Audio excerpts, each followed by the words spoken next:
tal amigos? Hoy 21 de julio les habla Javier Andrés Alzate de Bursátil con toda la información financiera y bursátil de la jornada del día de hoy. Empecemos hoy un día bastante flojo, pues porque obviamente el mercado está en modo vacaciones. El Colcap mueve un irrisorio 43.439 mil millones de pesos, teniendo una variación positiva del 0.18% arriba. Por su parte el petróleo vuelve y pincha, cierra en $45.62, una caída del 2.50%. Sin embargo, esa caída no se vio reflejada en el tipo de cambio, ya lo miramos. Por el lado de las acciones en Colombia de mayor volumen, Ecopetrol cierra en 1.375 pesos por acción, una caída del 1.08%, mientras tanto el ADR en Estados Unidos cae un sorprendente 3.10% en $9.08. La segunda acción de mayor volumen el día de hoy, Éxito, Almacenes Éxito, cierra en 14.840 pesos por acción, sin variaciones. Y termina el tren de las acciones de mayor volumen, Preferencial Aval, 1.305 pesos por acción, es el cierre de hoy, una caída del 0.38%. Recuerden que este activo en esta zona encuentra un gran muro vendedor. Esperemos que pueda mantenerse por encima de esta zona para que todas aquellas personas que estén atrapadas en este activo puedan por lo menos ver, por lo menos tengan un ánimo en torno a su posición y que la posición tenga valores positivos. Las acciones de mayor pérdida el día de hoy tenemos Grupo Aval Ordinaria, cierra 1.300 pesos por acción, una caída del 1.14%, seguida de Ecopetrol, que ya leí de los datos, y la tercera, Preferencial Avianca, que cierran 2.715 pesos por acción, una caída del 0.73%. Por el lado de las acciones de mayor ganancia tenemos a Mineros, que tiene una variación positiva del 2.50%, cerrando en 2.670 pesos por acción, seguida de Canacol, que cierran 10.840 pesos por acción, una variación positiva del 1.69%, y termina el tren de las acciones de mayor ganancia, Preferencial de Vivienda, cerrando en 33.500 pesos por acción, una variación positiva del 1.52%. Por el lado del dólar, ¿qué pasó en el día del dólar hoy? Pues un día pues igual, modo vacaciones. Tenemos la TRM vigente para el día de hoy, 3.010 pesos. El FIX que se formó el día de hoy, 3.011,26. Es decir que tenemos una variación mínima de $1.26 por el tipo de cambio. Las estadísticas de intradía tenemos apertura 3.000 pesos con 10 centavos. La tasa mínima 2.994,31, la tasa máxima 3.019,90 y la tasa de cierre 3.013,15. El monto que se negoció el día de hoy, $855 millones en 1.310 operaciones. Por el lado de los test, igual también modo vacaciones, apertura 6.31, el día de ayer habían cerrado el 6.33, es decir que abren con un pequeño gap de 2 básicos. Estamos hablando de los test del 2024, la tasa máxima del 6.37,9 y la tasa mínima 6.31 para cerrar nuevamente el 6.33, que fue el cierre del día previo, en 265 operaciones. Por el lado noticioso que tenemos, Bloomberg nos reporta lo siguiente: el peso colombiano cedió el 0.5% versus el dólar en sesión de hoy, cayendo en línea con el descenso del petróleo. Sin embargo, el petróleo hoy cayó el 2.50, significa que técnicamente deberíamos haber estado mucho más arriba de lo que estuvimos, aunque se anota una segunda semana consecutiva de apreciaciones versus la moneda estadounidense.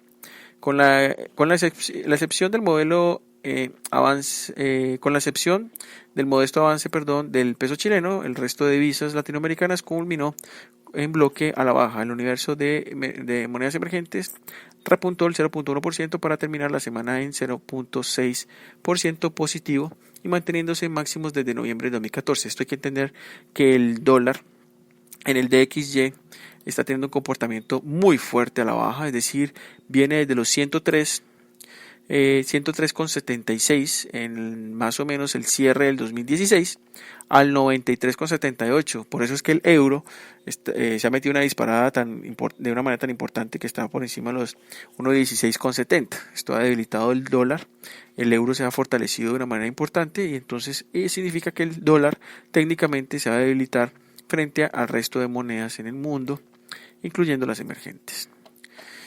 Muy bien, el petróleo cayó por segunda jornada consecutiva tras un informe que indica que la producción de la OPEP en julio sería la más alta de este año, alimentando las preocupaciones sobre la persistencia del exceso global de suministros. Una noticia nada nuevo, al mercado simplemente lo que hace es que trata de encontrar de qué aferrarse para poder que el petróleo suba, sin embargo no puede.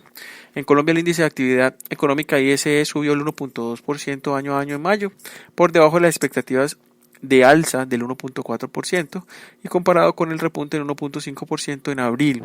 Junto con la confianza industrial y minorista del 26 de julio, el índice estará entre los últimos referentes de la directiva del Banco de la República para su decisión monetaria el próximo 27 de julio. En la parte internacional tenemos que el precio del consumidor y ventas minoristas en Canadá subieron más de lo previsto en junio, apuntando que la inflación puede estar de regreso en el país, abriendo así paso a nuevos aumentos de las tasas este año. Recuerden que recientemente el Banco Central de Canadá subió tasas. El promedio de las tres medidas de la inflación subyacente del Banco de Canadá subió a 1.4% en junio versus 1.3% en mayo, la más baja desde 1999. Por su parte, las ventas al por menor duplicaron las previsiones de mayo con 0.6% de aumento a una tasa interanual de 7.3%, más del doble que la media de la última década. El Banco de Canadá elevó su tasa clave al 0.75% este mes, el primer incremento en 7 años, diciendo que aumentos adicionales dependen de las perspectivas de la inflación, y si la inflación está subiendo, pues vamos a ver que el Banco Central canadiense va a seguir aumentando las tasas. Para estar pendiente, en Colombia no se publicarán datos macro relevantes hasta el próximo julio 26 con la confianza minorista y la confianza industrial. En la parte internacional tenemos el próximo lunes a las 8:45 de la mañana Estados Unidos el Market Manufacturera PMI julio preliminar, estimado 52.3, anterior 53. A las 9 de la mañana en Estados Unidos ventas de viviendas existentes junio, estimada 5.58 millones de unidades, anterior 5.62 millones de unidades. La agenda directiva de la Fed no tiene previsto eventos públicos hasta el próximo 28 de julio. En noticias importantes que tenemos, el Banco de la República, según Reuters, recortaría 50 puntos básicos en reunión del 25 de julio. ¡Wow! Esto está por encima de los 25 que estaban vaticinando la mayoría de analistas, y pues me sorprende también a mí. Muy bien, por otra parte, muy bien, la Superintendencia Financiera prevé nuevas rebajas en la tasa de usura, pero esto lo tenemos todo cubierto en nuestro informe que tenemos en nuestro blog. Y como va la tasa de usura del trimestre actual, hasta ahora hemos estado muy asertivos en nuestros pronósticos de la tasa de usura. Revisen qué es lo que tenemos allí pronosticado para el próximo trimestre. Recuerden que en septiembre, la última semana, prácticamente casi que el último día hábil de septiembre, la Superintendencia Financiera estará hablando de la tasa de usura para el siguiente trimestre. El comentario del día de hoy lo tenemos por UBS. UBS se une a la mayoría de los analistas que prevé que el Banco de la República optará por un recorte de 25 puntos básicos en su reunión monetaria el próximo 27 de julio. El economista Rafael de la Fuente y Tone Volpón estiman en un reporte a clientes que al rebajar la tasa de intervención al 5.50, el emisor llevaría la tasa real ex ante para los próximos 18 meses aún por encima del neutral. Esperamos que las preocupaciones sobre una reaceleración de la inflación a partir de agosto pesarán en la reunión de este próximo 27 de julio, llevando a la mayoría de directores a estar satisfechos con un recorte de 25 básicos. De momento, 22 analistas encuestados y consultados por Bloomberg, 19 prevén una rebaja de 25 y solo 3 esperan 50 básicos. Es decir que, como les mencioné cuando les leí lo que dijo Reuters, pues que estaba por encima de lo que estaban viendo los analistas del mercado. Por otra parte, tenemos datos de Morgan Stanley, y esto espera Morgan Stanley de la reunión de la política monetaria de la Fed de la próxima semana. Es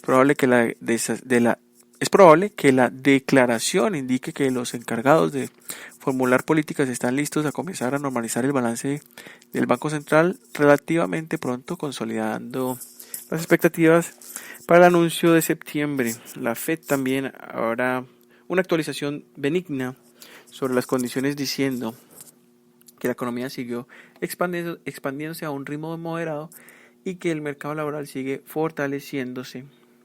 La Fed también debe decir que la inflación está por debajo de su objetivo del 2%, manteniendo la tasa de los fondos federales sin cambios.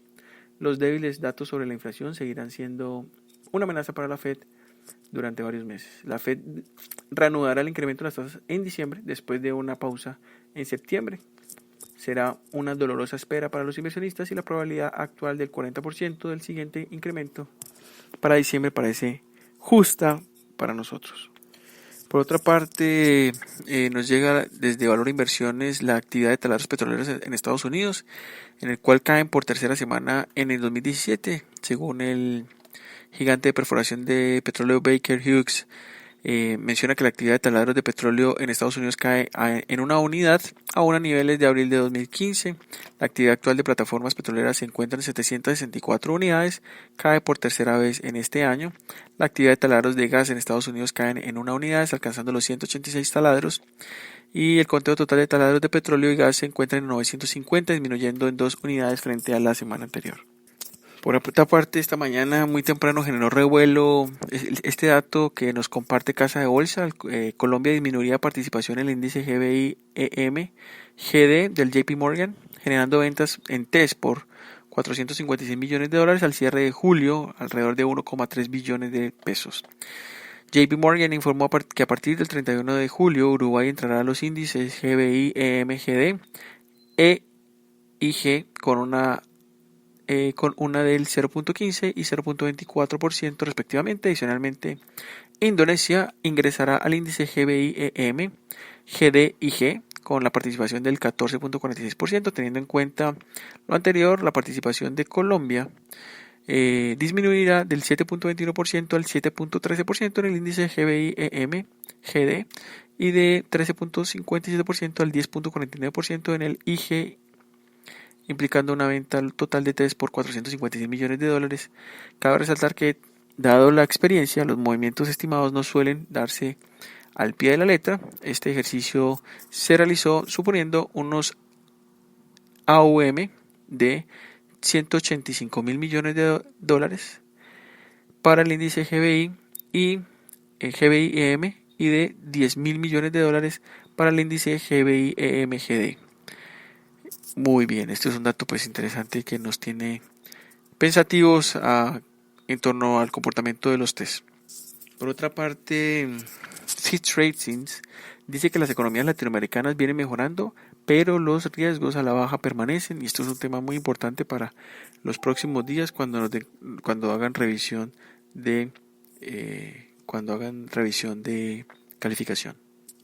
Y por último, el rally alcista del euro estaría apenas en su fase inicial. Según Bloomberg, es el de mejor desempeño entre las divisas del grupo de los 10 principales de este año, y aún podría tener más para subir cuando el Banco Central Europeo probablemente anuncie la reducción de escala de su programa de flexibilización cuantitativa en septiembre u octubre. Recuerden que aquí lo que están diciendo es un tema de reducir, es decir, recoger euros. Eso lo que hace es que disminuye la oferta y por lo tanto lo aprecia. Es un rally blindado y no se detendrá, escribió Peter Kinsella, analista senior de divisas y tasas de Londres en Commonwealth Bank of Australia, en una nota. Todo habla a favor de una mayor apreciación del euro, aumento de las entradas de cartera, cambios en la política monetaria y mejora en los riesgos políticos. La victoria del presidente Emmanuel Macron en Francia apaciguó los temores después de que una ola populista arrasara la Unión Europea tras el voto del Brexit y la elección de Donald Trump como presidente de los Estados Unidos. El crecimiento económico también se recuperó, ayudando a mantener las perspectivas de los inversionistas.